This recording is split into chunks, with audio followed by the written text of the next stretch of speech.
Okay, right, here we go. Woohoo! I've got some paper. I've got to talk about this stuff. Hello, Sam. Look, Mum, no computer here. I've got some paper because I've got quite a bit to talk about. We've got a little bit to cover today, so keep your ears peeled. So if you're not aware, for the last 10 months or so, I've been putting together a museum.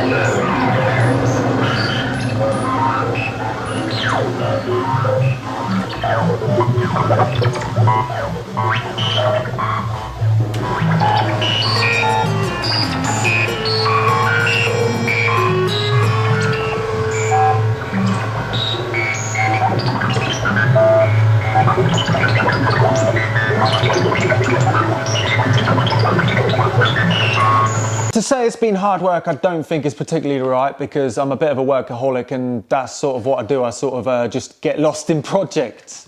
Setting up a museum has been somewhat of an unrealistic goal that I've had for quite a long time, probably longer than I can ever remember. My grandparents were trustees at a lighthouse museum up in Wivensea, which is amazing. It's still there. You should go and check it out. And as a child, some of my most vivid memories were in museums, be it military transport museums, history museums, science and technology museums, lighthouse museums, you name it.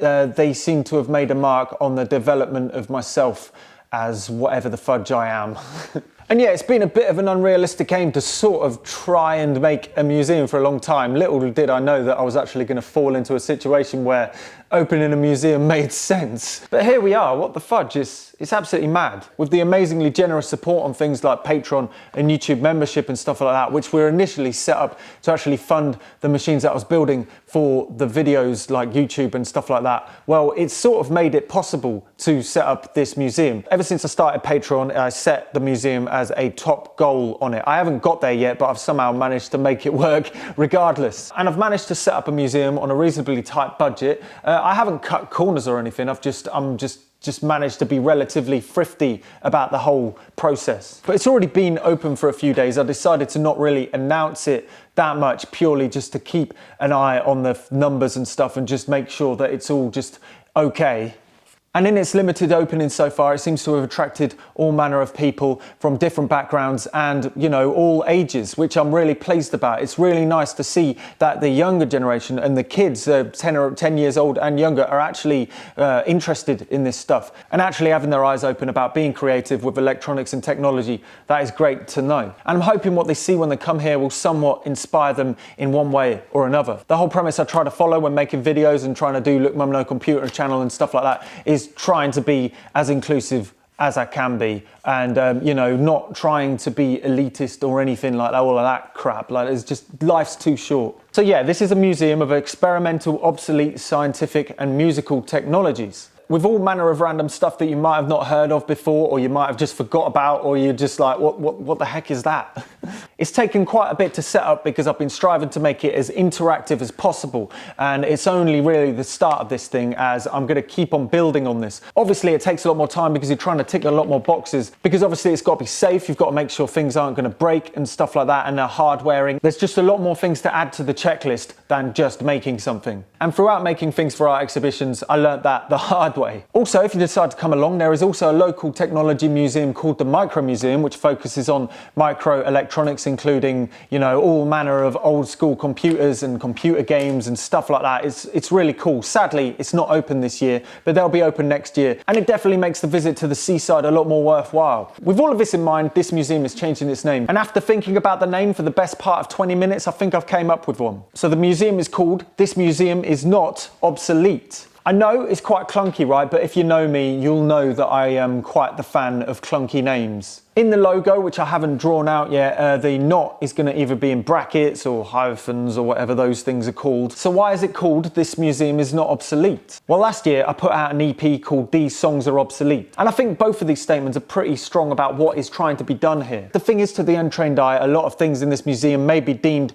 as obsolete, but that doesn't mean they aren't still useful. Nowadays, as technological progression seems to just get faster and faster, well, things get obsolete quicker, and after all of this, you just end up with a load of junk. And when you think about it, it is pretty ridiculous, especially when you think about the problems right now with all of the right to repair and stuff like that. Only 30 or 40 years ago or so, you could repair something with relative ease on your kitchen table. Nowadays, it's not impossible to repair something, but it's just a heck of a lot harder. So people tend to just chuck it away and buy something new. And another thing is, we may find ourselves in the future, maybe even the near future, requiring by necessity to go back to certain pieces of a technology that are a bit more nuts and bolts and a bit more easily maintainable. And the problem is, if everybody's forgotten how to use these things, we may find ourselves in a little bit of a pickle. My favourite part about looking at old technology is kind of thinking of it as like little forks in the road, where certain mechanisms or electronics or concepts sort of split off in the road into 2 or 3 separate entities. And for instance, one of these forks in the road ends up becoming quite successful and the other one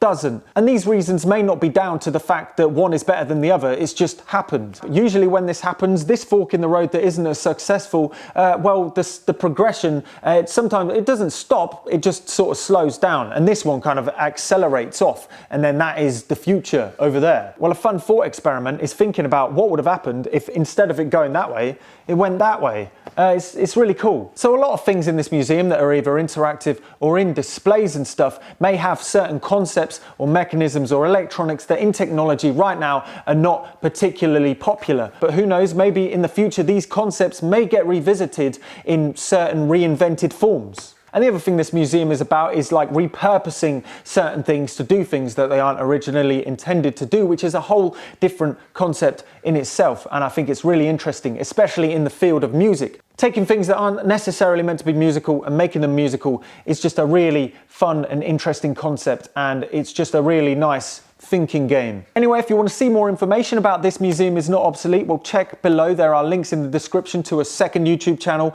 about this stuff and more of a setting up a museum and stuff, as well as the website where you can book tickets. There are tickets available right now for August open dates. And right now, because we're not out of all the woods and stuff, the tickets are limited. So my suggestion is, if you plan to come at those days, then try and book in advance, because they probably won't be available a day or two beforehand. I've got to run back to building the Teletubby tidal wave, which you'll see in the next video. So anyway, I'm Look Mum No Computer. This museum is not obsolete. If you like what you see, don't forget to subscribe, and yeah, don't be scared to try it.